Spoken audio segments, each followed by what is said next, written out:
Please like, comment.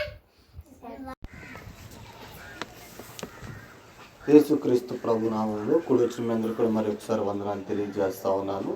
ఇలాగ మనందరం కలుసుకొని తండ్రి అయిన దేవుని యొక్క వాక్య జ్ఞానాన్ని పొందుకునేదానికి మనకి ఇట్టి మంచి అవకాశం ఇచ్చిన తండ్రికి కూడా నా కృతజ్ఞతాస్తుతులు తెలియజేస్తా ఉన్నాను. చదవబడిన వాక్యము అపోస్తులుడైనటువంటి యోహాను రాసిన మాటలు ఇవి. తన మొదటి పత్రికలో తెలియజేస్తా ఉన్నాడు. యోహాను రాసిన మొదటి పత్రిక 3వ అధ్యాయం 1-3 వచనాలు మనం చదువుకుంటున్నాం. మనము దేవుని పిల్లలమని పిలువబడినట్లు తండ్రి మనకెట్టి ప్రేమ అనుగ్రహించెనో చూడుడి. మనము దేవుని పిల్లలమే. ఈ హేతువు చేత లోకము మనలను ఎరుగదు, ఎలయనగా అది ఆయనను ఎరగలేదు. ప్రియులారా, ఇప్పుడు మనము దేవుని పిల్లలమై ఉన్నాము. మనమిక ఏమవుదుమో అది ఇంకా ప్రత్యక్షపరచబడలేదు, కానీ ఆయన ప్రత్యక్షమైనప్పుడు ఆయన ఉన్నట్టుగానే ఆయనను చూతుము గనుక ఆయనను పోలి ఉందుమని ఎరుగుదుము. ఆయన యందు ఈ నిరీక్షణ పెట్టుకున్న ప్రతివాడును ఆయన పవిత్రుడై ఉన్నట్టుగా తన్ను పవిత్రునిగా చేసుకొనును. యోహాను తెలియజేస్తున్న మాటలు ఇక్కడ మనం పరిశీలన చేసినట్లయితే ఇక్కడ మనల్ని గురించి, పరిశుద్ధుల గురించి ఆయన మాట్లాడుతూ ఉన్నాడు. ఏమంటున్నాడంటే వాళ్ళని దేవుని పిల్లలని పిలువబడుతున్నాము కదా. ఇప్పుడు పరిశుద్ధులందరూ కూడా దేవుని పిల్లలని పిలువబడుతూ ఉన్నారు కదా.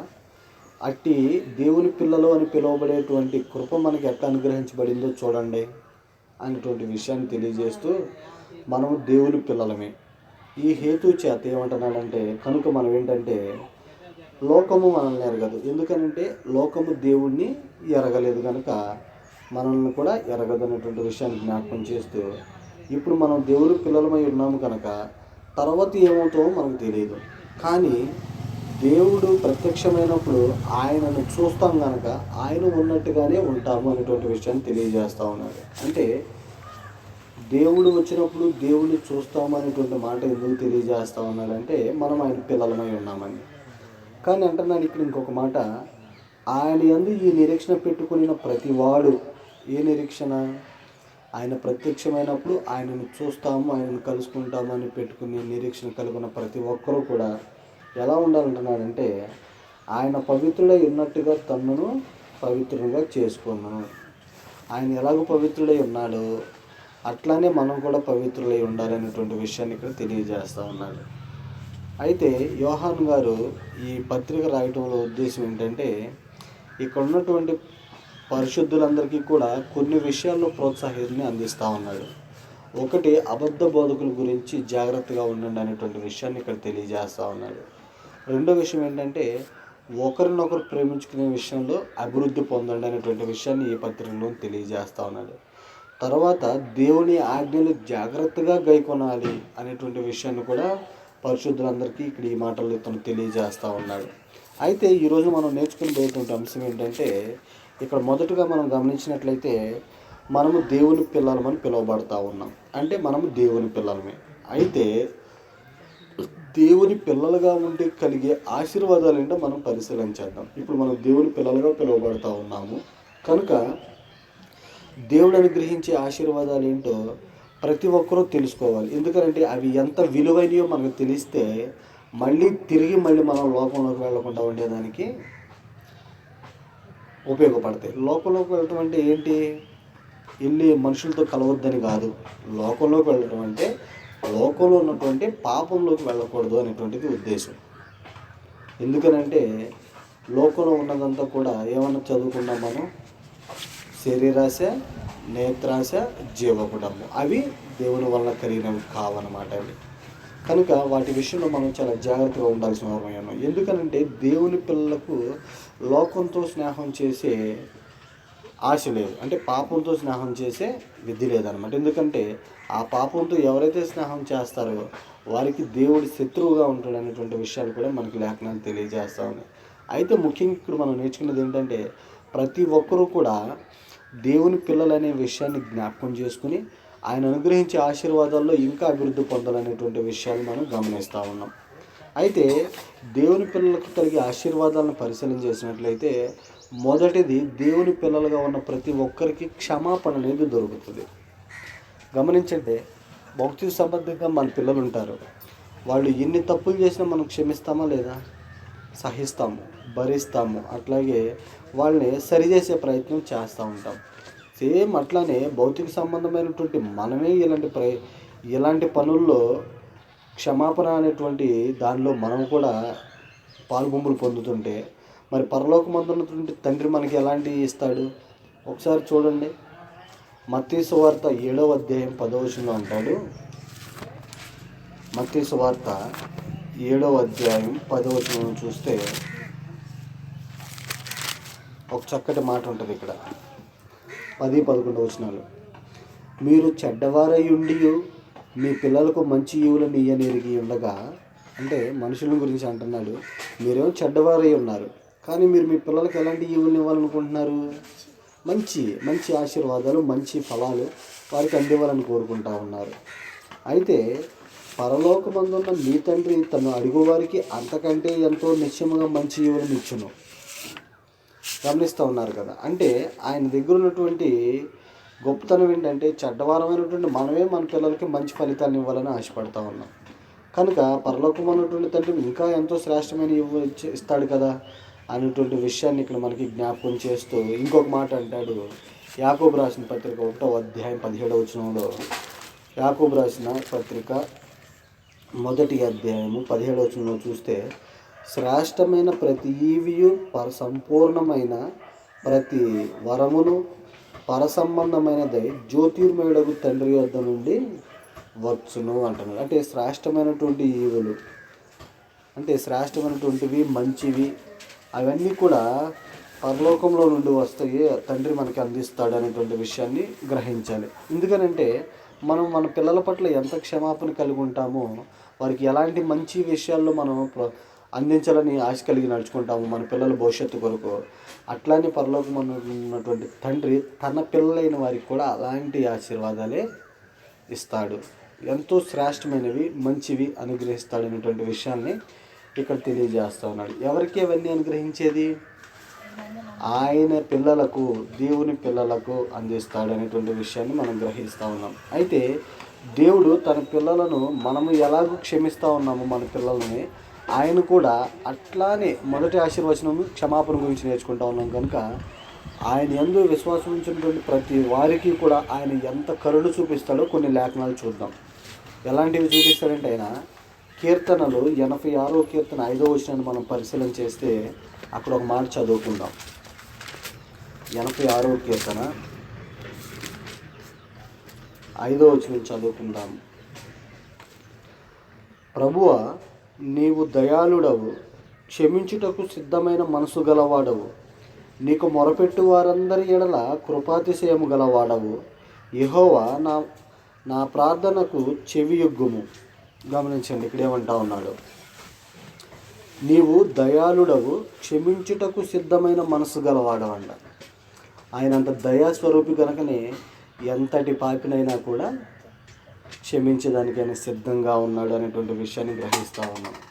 కనుక ఆయన ముందు మనం ఏం చేయాలంటే విశ్వాసం ఉంచి ఆయనకు మొరపెట్టుకుంటే ఆయన కృప మన ఎడల చూపిస్తాడు అనేటువంటి విషయాన్ని మనం గ్రహించాలి మొదటిగా. రెండో విషయం కూడా గమనించినట్లయితే దానియేలు గ్రంథము 9వ అధ్యాయము 9వ వచనంలో కూడా ఇలాంటి విషయమే రాయబడి ఉంది. దానియేలు గ్రంథము 9వ అధ్యాయము 9వ వచనం చూస్తే, మేము మా దేవుడైన యెహోవాకు విరోధముగా తిరుగుబాటు చేసితిమి, అయితే యెహోవా ఆయన క్షమాపణలు గల దేవుడై ఉన్నాడు. చూడండి, మేము మా దేవుడైన యెహోవాకు విరోధముగా తిరుగుబాటు చేసితిమి, ఇజ్రాయేలీలు అంటున్నారు మాటలు. అయితే ఆయన కృపా క్షమాపణలు గల దేవుడై ఉన్నాడు. మేము ఎన్ని మార్లు ఆయన్ని విసిగించినా, ఎన్ని మార్లు మేము ఆయన్ని సనుకోకొనినా, ఎన్ని మార్లు మేము ఆయన్ని అతిక్రమం చేసినా సరే ఆయన ఏం చేశాడు? మమ్మల్ని, ఆ మాట చూడండి ఏమనుందంటే, ఆ మాట ఇక్కడ కృపా క్షమాపణలు గల దేవుడు అంట. క్షమించే కృప కలిగినటువంటి దేవుడు. ఎంతమందినైనా సరే, ఎన్నిసార్లు అయినా సరే, ఆయన ఎడల తప్పు చేసినా సరే ఆయన దగ్గరకు వచ్చి క్షమాపణ కోరుకుంటే ఆయన క్షమించేవాడై ఉన్నాడు అనేటువంటి విషయాన్ని మనం గ్రహించాల్సిన వారమై ఉన్నాము. ఇంకో విషయాన్ని చూసినట్లయితే యోహానే అంటాడు. యోహాన్ రాసిన మొదటి పత్రిక 1:9 చూస్తే ఒక మాట ఉంటుంది, చక్కటి మాట చూడండి. 9 మొదటి అధ్యాయం 9 ఉంటుంది.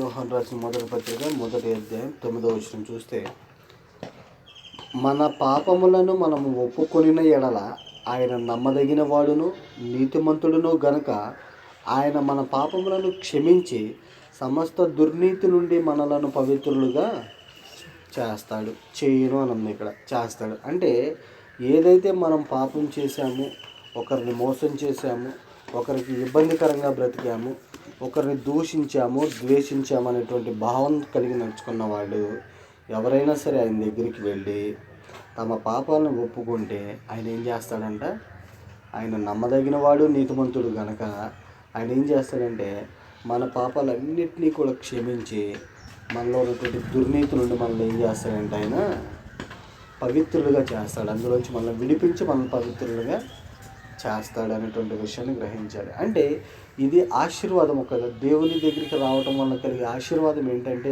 ముఖ్యంగా మనము ఎంత ఖర్చు పెట్టైనా సరే పోగొట్టుకోలేనిది, ఎంత విలువ పెట్టైనా సరే తీసివేసుకోలేనిటువంటి పాపం ఏదైతే ఉందో దానికి క్షమాపణ అనేది దొరుకుతుంది నీ దగ్గరికి వస్తే.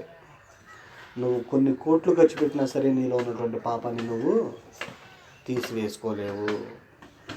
కానీ ఆయన దగ్గరకు వచ్చి ఆయన యందు విశ్వాసం ఉంచి ఆయన దగ్గర నువ్వు మారు మనసు పొంది ఆయనకు విన్నవించుకుంటే నీ పాపాలన్నింటినీ ఆయన ఎలాంటి దేవుడు అని తెలియజేస్తా ఉన్నాడు, కృపా కటాక్షములు గల దేవుడు. అంటే ఆయన అంత జాలి దయాళుడు కనుక మన పాపాలన్నింటినీ కూడా కడిగి వేస్తాడు, తీసివేస్తాడు అనేటువంటి విషయాన్ని గ్రహించాలి. కీర్తనలో 108వ కీర్తనలో కూడా చూసినట్లయితే చక్కటి మాటలు ఉంటాయి. ఒకసారి చదువుదాం. ఆయన కూడా 108వ కీర్తన 8 నుంచి 14 వరకు చదువుకున్నట్లయితే, 108వ కీర్తన 103వ కీర్తన 8 నుంచి 14 వరకు చదువుతున్నాను. యెహోవా దయా దాక్షిణ్య పూర్ణుడు, దీర్ఘశాంతుడు, కృపా సమృద్ధి గలవాడు. ఆయన ఎల్లప్పుడూ వ్యాజ్యమాడువాడు కాడు, ఆయన నిత్యము కోపించువాడు కాడు. మన పాపములను బట్టి మనము ప్రతీకారము చేయలేదు, మన పాపములను బట్టి మనకు ప్రతీకారము చేయలేదు, మన దోషములను బట్టి మనకు ప్రతిఫలం ఇయ్యలేదు. భూమి కంటే ఆకాశము ఎంత ఉన్నతముగా ఉన్నదో ఆయన యందు భయభక్తులు గలవారి ఎడల ఆయన కృప అంత అధికముగా ఉన్నది. చూడండి, ఆయన ఏమంటున్నాడంటే ఆయన దయాదాక్షిణ్య పూర్ణుడు, దయగలటువంటి దేవుడు. తర్వాత దీర్ఘశాంతుడు, కృపా సమృద్ధి గలవాడు. ఆ మాటలు చూడండి, అవి మనకి చదవడానికి కష్టంగా ఉంటాయి, వాటిని అర్థం చేసుకోవాలి. అయితే ఆయన ఎప్పుడు కూడా వ్యాజ్యమాడువాడు కాదు, కోపగించుకునేవాడు కాదు. మన పాపాలను బట్టి మనకు ప్రతీకారం చేయలేదు, మన దోషాలను బట్టి మనకు ప్రతిఫలం ఇవ్వలేదు. ఎందుకనంటే భూమి కంటే ఆకాశం ఎంత విస్తారంగా ఉంటుందో ఆయన యందు భయభక్తులు కలిగే వారి ఎడల ఆయన కృప అంత అధికంగా ఉంటుంది అనేటువంటి విషయాన్ని ఇక్కడ జ్ఞాపకం చేస్తూ ఉన్నాడు. తర్వాత పడమటికి తూర్పు ఎంత దూరమో ఆయన మన అతిక్రమములను మనకు అంత దూరపరిచి ఉన్నాడు. తండ్రి తన కుమారుని ఎడల జాలిపడినట్లు యెహోవా తన యందు భయభక్తులు గలవారి ఎడల జాలిపడెను. మనము నిర్మింపబడిన రీతి ఆయనకు తెలిసే ఉన్నది, మనము మంటివారమని ఆయన జ్ఞాపకం చేసుకొనిచున్నాడు. చూడండి, తూర్పుకి పడమర ఎంత దూరమో ఆయన మన అతిక్రమాలని అంత దూరం చేశాడు అనేటువంటి విషయాన్ని గ్రహిస్తాం. ఇది పాట కూడా పాడుకుంటాం, మనం పాడతాం లేదా? కనుక ఏం చేస్తా ఉన్నాడంటే ఇక్కడ తండ్రి తన కుమారుల పట్ల ఎంత జాలి గలవాడై ఉంటాడో దేవుడు కూడా తన యందు భయభక్తులు గలవారి ఎడల అంతే జాలి పడతాడు అనేటువంటి విషయాన్ని ఇక్కడ మనం గ్రహిస్తూ ఉన్నాం.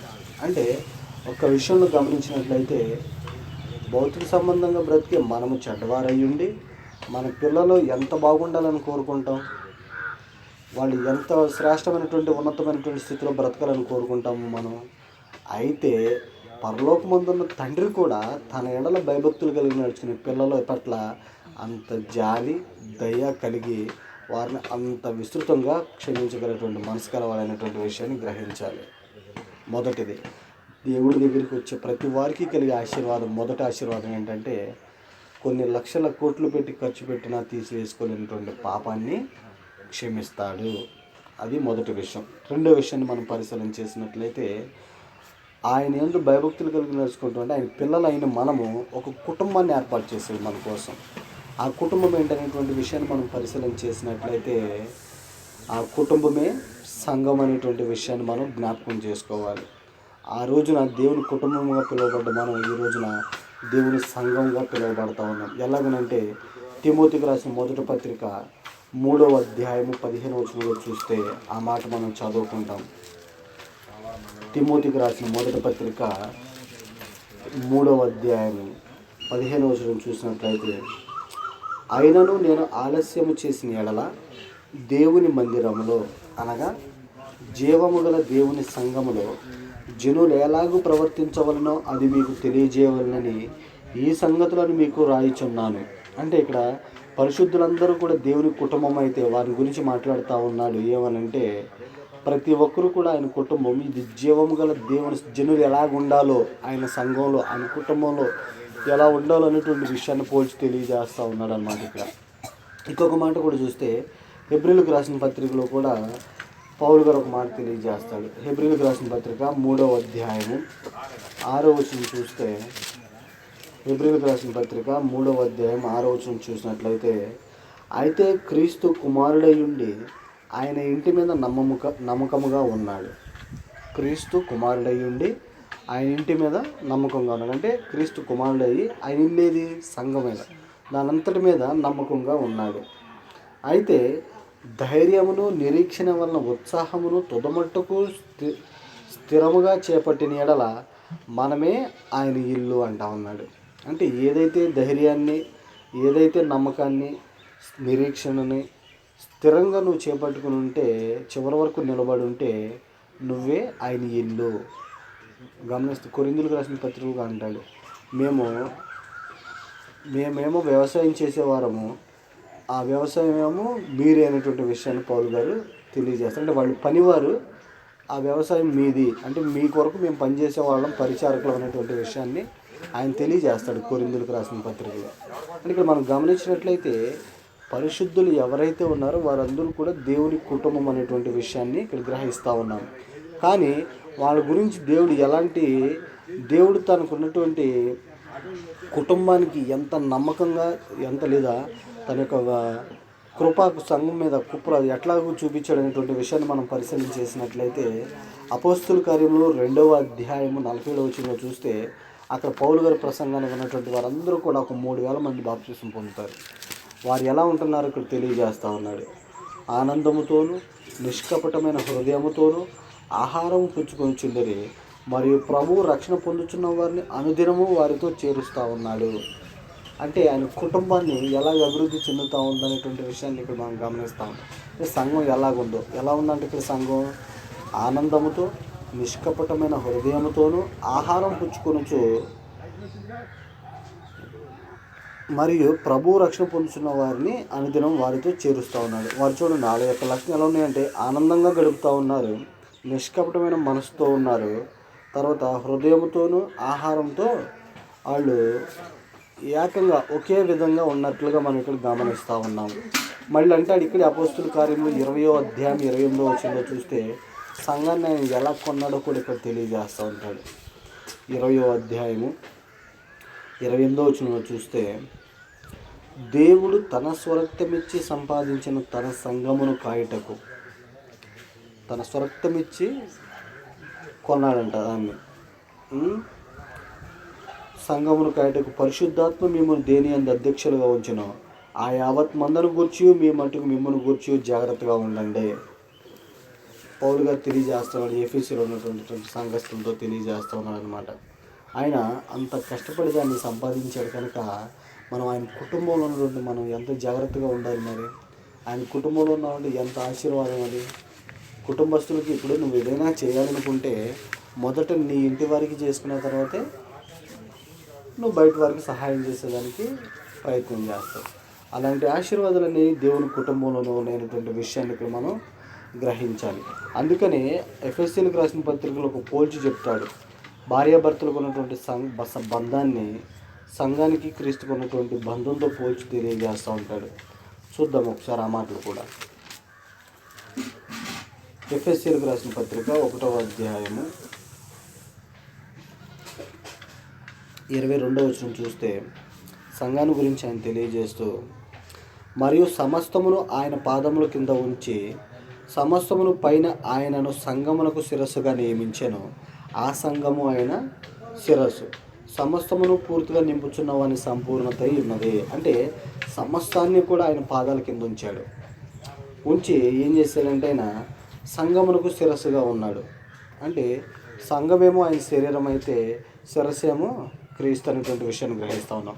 అన్నీ కూడా ఆయన పాదాల కింద ఉంచినాడంటే సమస్తం అంతా కూడా సంఘం పాదాల కింద పెట్టాడు అనేటువంటి విషయాన్ని గ్రహించాల్సిన వారమై ఉన్నాం అన్నమాట. కనుక దీని గురించి ఆయన పోలుస్తూ ఉన్నాడు. ఇక్కడ 5వ అధ్యాయము 27వ వచనంలో చూస్తే 5వ అధ్యాయము 27వ వచనంలో చూస్తే,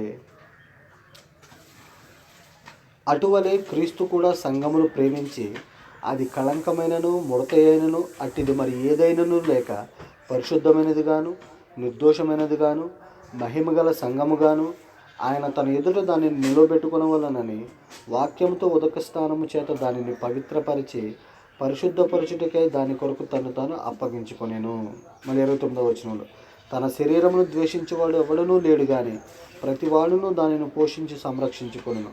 మనము క్రీస్తు శరీరమునకు అవయవములై ఉన్నాము కనుక అలాగే క్రీస్తు కూడా సంఘమును పోషించి సంరక్షిస్తున్నాడు. అర్థమవుతా ఉందా? ఆయన తన సంఘాన్ని తన రక్తంతో సంపాదించాడు అనేటువంటి విషయాన్ని పౌలు గారు జ్ఞాపకం చేస్తూ ఉన్నాడు. ఆ సంఘానికి పూర్తి అధికారాన్ని సమస్తాన్ని కూడా ఆ సంఘానికి పాదాల కింద పెట్టాను అనేటువంటి విషయాన్ని తెలియజేస్తూ ఉన్నాడు. అంటే ఆయన కుటుంబంలో ఉన్నటువంటి పరిశుద్ధుల గురించి మాట్లాడుతూ ఉన్నాడు. వారికి అంత ఆధిక్యమైనటువంటి అధికారం ఉందనేటువంటి విషయాన్ని జ్ఞాపకం చేసుకోవాలి. పరిశుద్ధులు దూతలకు తీర్పు తీరుస్తారని మీకు తెలియదా? మీరు ఎరగరా? కొరింథీయులతోనే మాట్లాడతాడు ఆ మాట కూడా. అంటే వాళ్ళ సంఘంలో సమస్య వచ్చినప్పుడు బయట వ్యక్తులను తీసుకుని వచ్చేసి పరిష్కారం చేసుకునేదానికి ప్రయత్నం చేస్తూ ఉంటారు వాళ్ళు. ఆ సందర్భాన్ని ఉపయోగించి ఆయన మాట్లాడతాడు అనమాట. పరిశుద్ధులు మీరు దూతలకు లోకానికి తీర్పు తీరుస్తారని మీకు తెలియదా? మీరు అలాంటి లోకానికి తీర్పు తీర్చే స్థితి కలిగిన వారు మీరు ఉండి లోకంలో ఉన్నటువంటి వ్యక్తిని తీసుకొచ్చి మీ సమస్యను పరిష్కారం చేసుకుంటారండి. మీకు బుద్ధి లేదా, సిగ్గు లేదా అనేటువంటి విషయాన్ని ఆయన వాళ్ళతో మాట్లాడతారు. అంటే సంఘానికి అంత ప్రాముఖ్యమైనటువంటి స్థితి ఉందన్నమాట. భార్యాభర్తలకు ఇక్కడే చూస్తే భార్యాభర్తలకు ఏ విధమైనటువంటి సంబంధం ఉందో క్రీస్తుకు సంఘానికి కూడా అదే సంబంధం ఉందన్న పోలికని ఇక్కడ తెలియజేస్తాడు ఈ 5వ అధ్యాయంలోనే. తెలియజేసి అంటున్నాడు, ఆ సంఘాన్ని శరీరంలో ఉన్నటువంటి అవయవాలన్నింటినీ కూడా ఎలాగ సంరక్షించి పోషించుకుంటామో మనం కూడా అలాగే క్రీస్తు కూడా సంఘాన్ని సంరక్షించి పోషిస్తూ ఉన్నాడు అనేటువంటి విషయాన్ని మనం గ్రహిస్తూ ఉన్నాం. కనుక ఆ సంఘంలో ఉన్నటువంటి ప్రతి పరిశుద్ధుడికి యొక్క కాపుదల ఎవరి దగ్గర ఉంటుంది? దేవుడి శరీరంలో, క్రీస్తు శరీరంలో మనం ఉన్నాం కనుక ఆయన యొక్క రక్షణ కవచం మన చుట్టూతా ఉంటుంది అనేటువంటి విషయాన్ని గ్రహించాలి. ఇది 2వ ఆశీర్వాదం.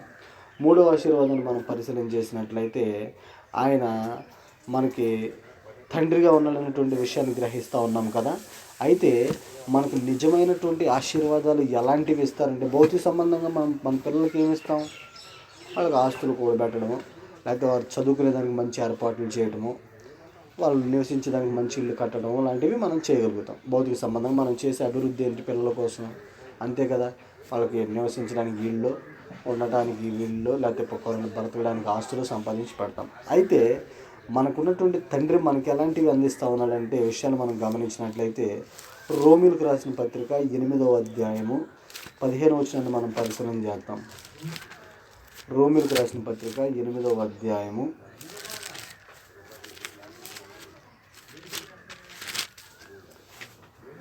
15వ వచనం చూసినట్లయితే, ఏలయనగా మరలా భయపడుటకు మీరు దాస్యపు ఆత్మను పొందలేదు కానీ దత్తపుత్రాత్మను పొందితిరి. ఆ ఆత్మ కలిగిన వారమై మనము అబ్బా తండ్రి అని మొరపెట్టుచున్నాము. గమనించండి, దేవుడు మనకి ఇచ్చినటువంటి ఆశీర్వాదాల్లో ఇంకో ముఖ్యమైనటువంటి ఆశీర్వాదం ఏంటంటే, పరలోక సంబంధమైనటువంటి ఆశీర్వాదం ఏంటంటే, ఎప్పుడు మనతో ఉండేదానికి ఆయన మనకి ఎవరిని ఇచ్చాడు? పరిశుద్ధాత్మ దేవుడిని మనకి అనుగ్రహించాడు. దాస్యపు పుత్ర ఆత్మను కాదు మనం పొందింది, దత్తపుత్రాత్మను పొందామంటే స్వీకృత పుత్రాత్మ అని ఉందన్నమాట. అంటే దేవుడు స్వయంగా పరలోకం నుంచి మన కొరకు ఒక ఆత్మ సంబంధమైనటువంటి ఆశీర్వాదాన్ని అనుగ్రహించాడు. ఇది మనం మన పిల్లలకి ఇవ్వగలుగుతామా? అలాంటి ఆశీర్వాదాన్ని దేవుడు మనకి ఇచ్చాడు. అలాగే కొరింథీయులకు రాసిన పత్రిక 2వ అధ్యాయము 6వ వచనం 18వ వచనం చూసినట్లయితే, కొరింథీయులకు రాసిన 2వ పత్రిక 6వ అధ్యాయము 18వ వచనం చదువుకున్నట్లయితే, మనము జీవము గల దేవుని ఆలయమై ఉన్నాము, అందుకు దేవుడు ఎలాగూ సెలవిచ్చుచున్నాడు. చూడండి, ఇంకొక ఆశీర్వాదం. ఇది ఎలాంటిదంటే నిజమైన ఆశీర్వాదం అన్నమాట. ఇది,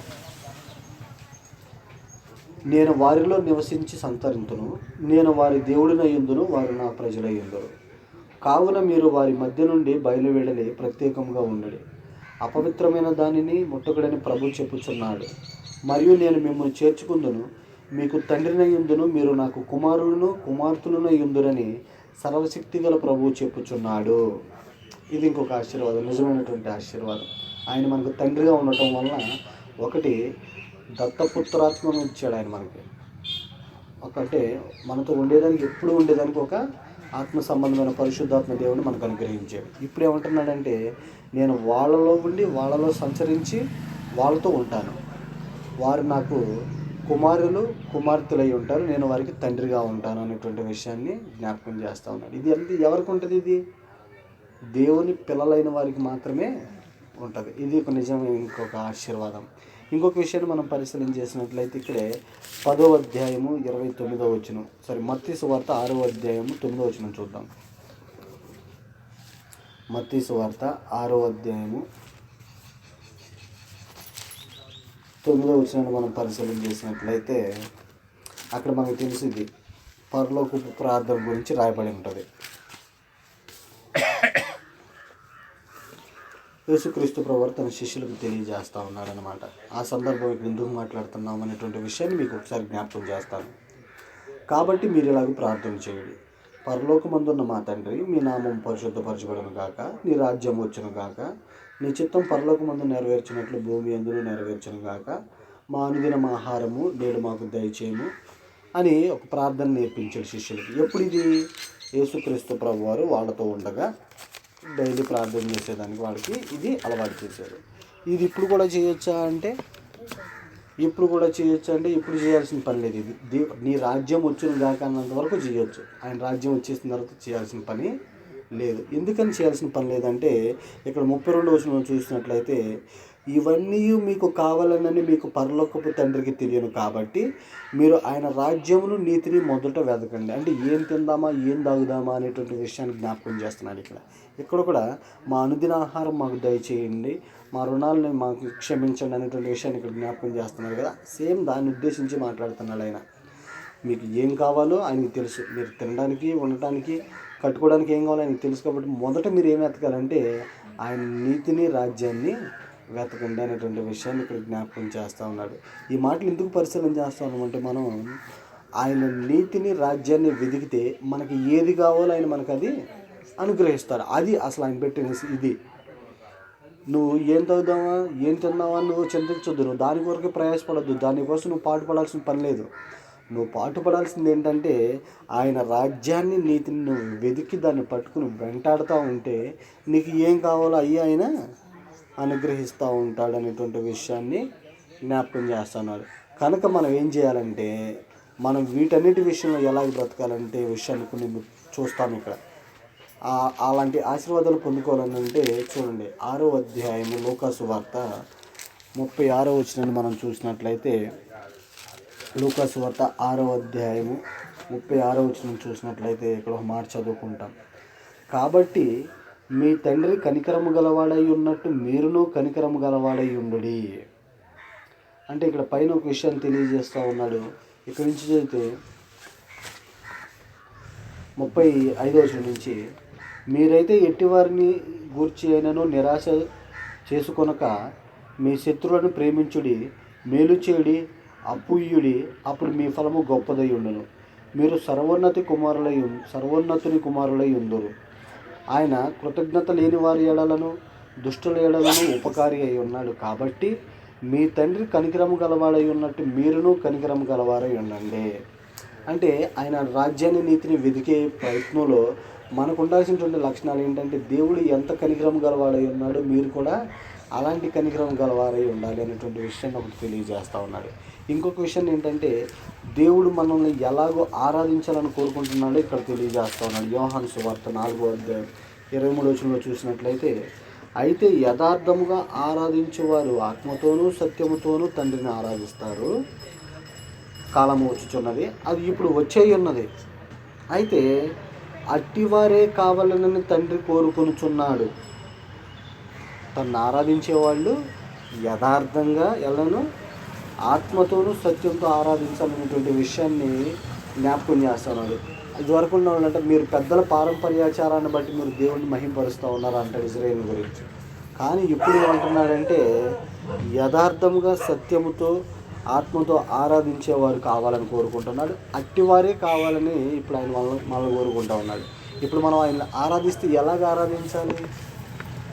యథార్థంగా హృదయపూర్వకంగా ఆత్మతో సత్యముతో మనస్ఫూర్తిగా ఆరాధించాలి. ఏదో ఆదివారం 8 గంటలకు రావాలి కాబట్టి ఇక్కడికి వచ్చాము, ఏదో రొట్టె విరవాలి కాబట్టి రొట్టె విరిచాము, ఏదో ఒక గంట సేపు ఇక్కడ కూర్చుని 4 మాటలు చెప్పి 4 మాటలు విని వెళ్ళిపోదాం అనుకుంటే అట్లాంటి వాళ్ళు అవసరంలా. అట్లాంటి వాళ్ళు నేనైనా సరే మీరైనా సరే దేవుడికి అవసరంలా. దేవునికి కావాల్సిన వారు ఎవరంటే యథార్థంగా వారి యొక్క మనస్సులను తీసుకొచ్చి ఆయన పాదాల దగ్గర పెట్టేవారే కావాలి. అలాంటి వారికి అయితేనే దేవుడు ఆయన పిల్లలుగా భావిస్తాడు. ఆయన పిల్లలుగా భావించిన వారికి అనేకమైనటువంటి ఆశీర్వాదాలు ఉంటాయి అనేటువంటి విషయాన్ని జ్ఞాపకం చేస్తూ ఉన్నాం మీ అందరికీ కూడా. ఇంకొక మాట చదువుదాము. హెబ్రీయులకు రాసిన పత్రిక 10:29 ఒక మాట చూద్దాం.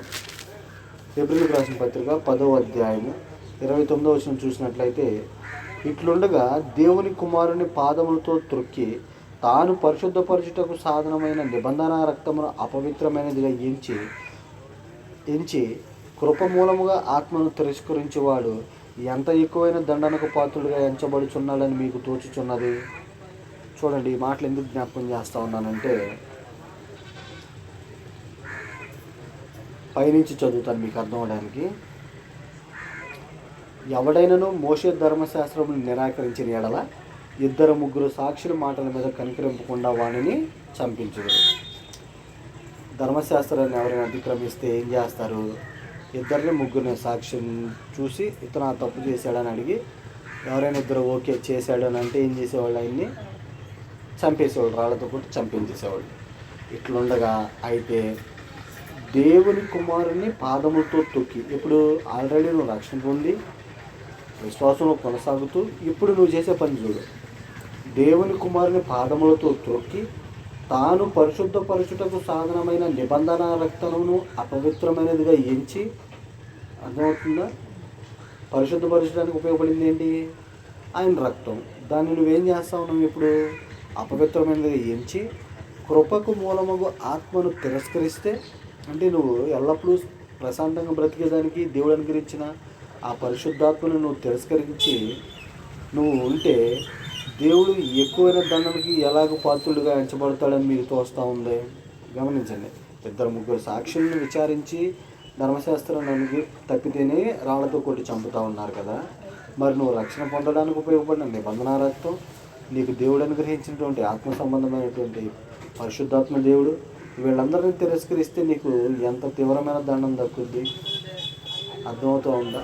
అంటే ఒక్కసారి పరిశుద్ధపరచబడిన మనము దేవుడు కృపామయుడు, దయాళుడు, క్షమిస్తాడు, ఎన్నిసార్లు తప్పులు చేసినా అనేటువంటి భావంతో కలిగి ఉండి ప్రతిసారి తప్పు చేస్తూ ఉన్నాం అనుకో, దానికి దేవుడు చిందించిన రక్తానికి విలువ ఉన్నట్ట.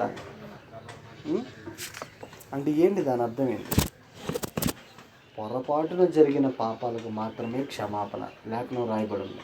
అనాలోచితంగా చేయాలని కాకుండా నీ వల్ల ఏదైనా పొరపాటు జరిగితే దాని పట్ల నువ్వు క్షమాపణ కోరితే దాన్ని క్షమిస్తాడు. కానీ ఉద్దేశపూర్వకంగా కనుక మళ్ళీ మనం పాపం చేస్తే కుక్క తన వాంతికి తిరిగినట్లు దాని గురించి తెలియజేస్తాడు. తెలుసుగా, కుక్క కక్కిన వాంతికి మళ్ళీ తిరిగినట్లుగా ఎంచాడనమాట దేవుడు వాటిని, అలాంటి వారిని, వాళ్ళ గురించి ఇలాంటి మాటలు. నీవు రక్షించబడటానికి ఉపయోగపడిన నిబంధన రక్తాన్ని నువ్వు త్రొక్కేసి నీకు దేవుడు అనుగ్రహించినటువంటి పరిశుద్ధాత్మను తిరస్కరించి నువ్వు ఎంత దండనకు పాత్రలు అవుతావని తెలుస్తుంది. నీకు ఉందా మనకి అలాంటి స్థితి?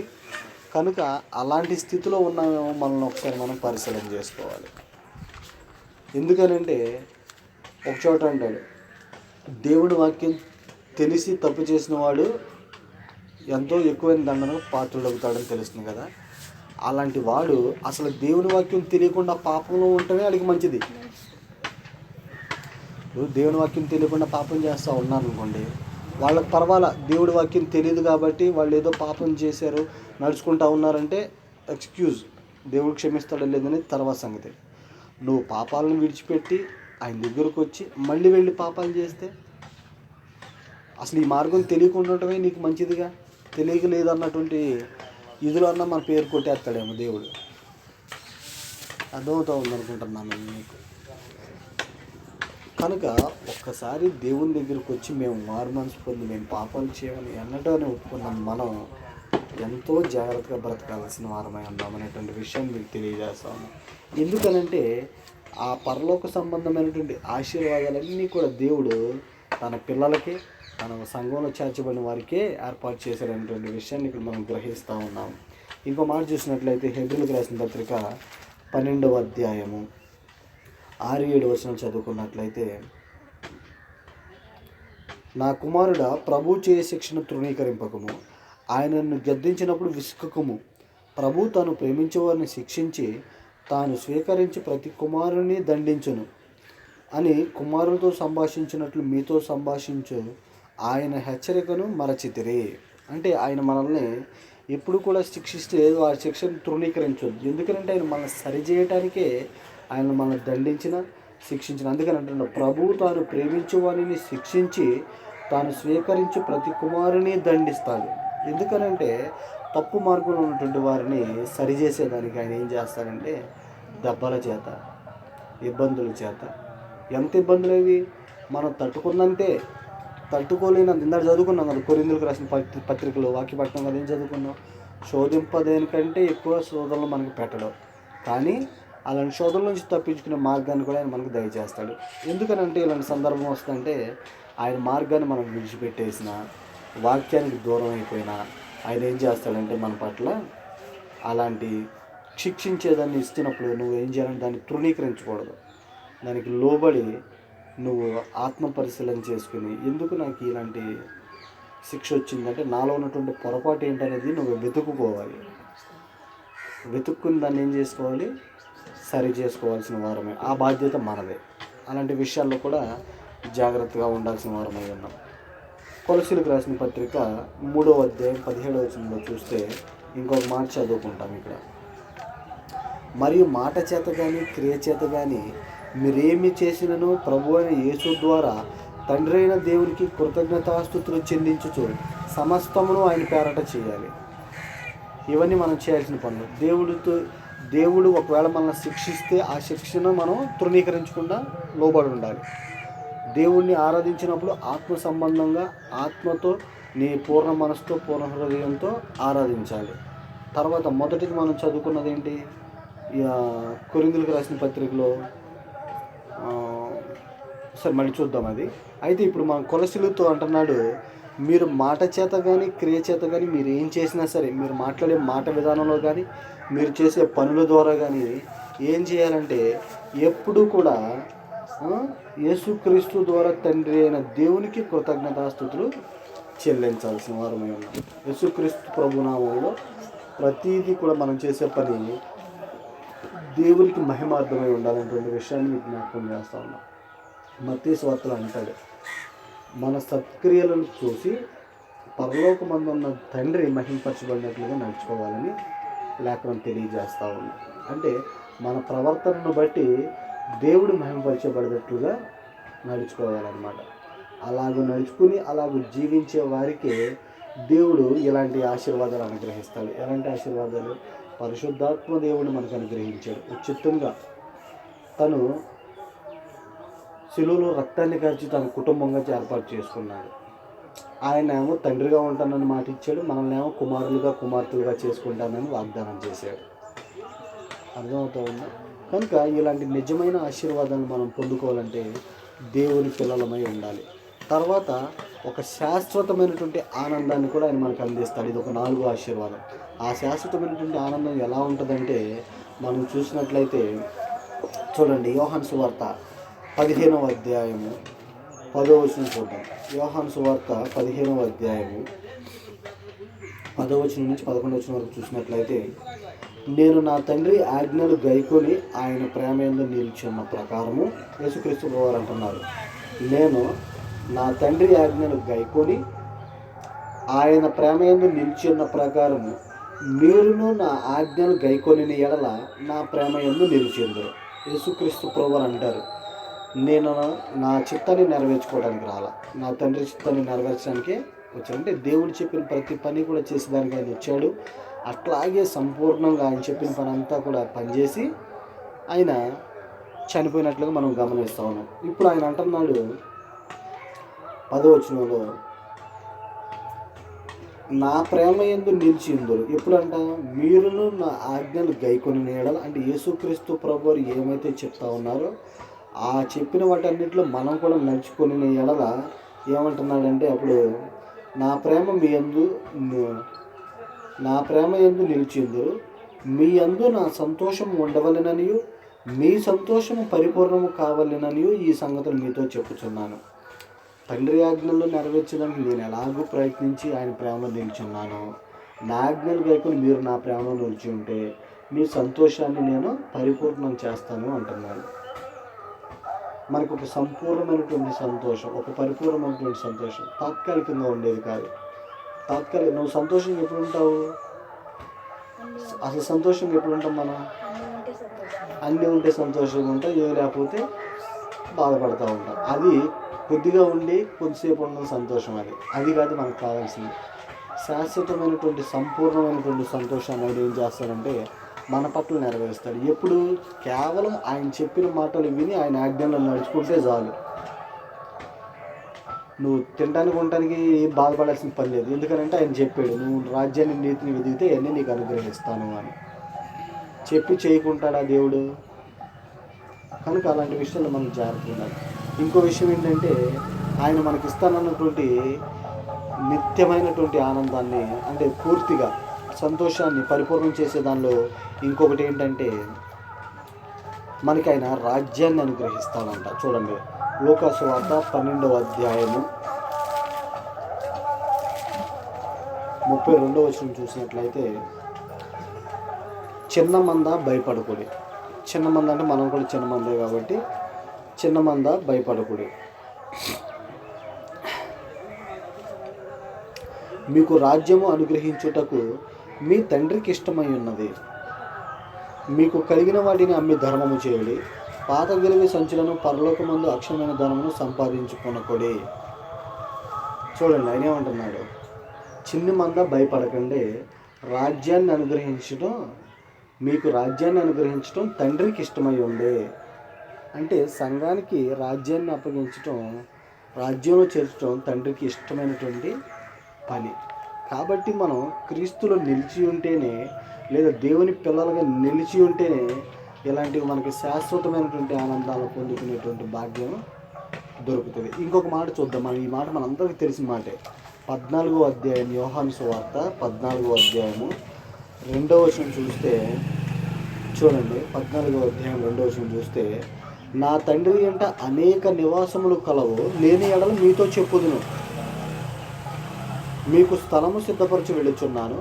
నేను వెళ్ళి మీకు స్థలము సిద్ధపరిచిన ఎడల నేనుండు స్థలములో మీరును ఉండులాగిన మరలా వచ్చి నా యొద్ద నుండుటకు మిమ్మల్ని తీసుకొని పోవుదును. స్థలాలు లేకపోతే నేను మీకు చెప్తా, కానీ నా తండ్రి యొద్ద అనేక నివాసాలు ఉన్నాయి. నేను వెళ్ళి మీకు స్థలాలు సిద్ధపరిచి నేనుండే చోట మీరు కూడా ఉండేదానికి మరలా వచ్చి మిమ్మల్ని తీసుకెళ్తాను అంటున్నాడు. ఆయన మరలా వచ్చి తీసుకెళ్ళేటప్పుడు మనం యోగ్యమైనటువంటి ప్రవర్తనతో ఉండాలా లేదా? అసలు మొదట మనం చదువుకున్న వాక్యం, మీరు దేవుని పిల్లలై ఉన్నట్టు ఆ నిరీక్షణలు ఎలా ఉండాలంటే, దేవుడు పవిత్రులై ఉన్నట్టు మీరు కూడా పవిత్రులుగా చేసుకోండి అంటున్నాడు. అంటే అసలు మొదటగా మనకు ఉండాల్సిన లక్షణం ఏంటో తెలుసా?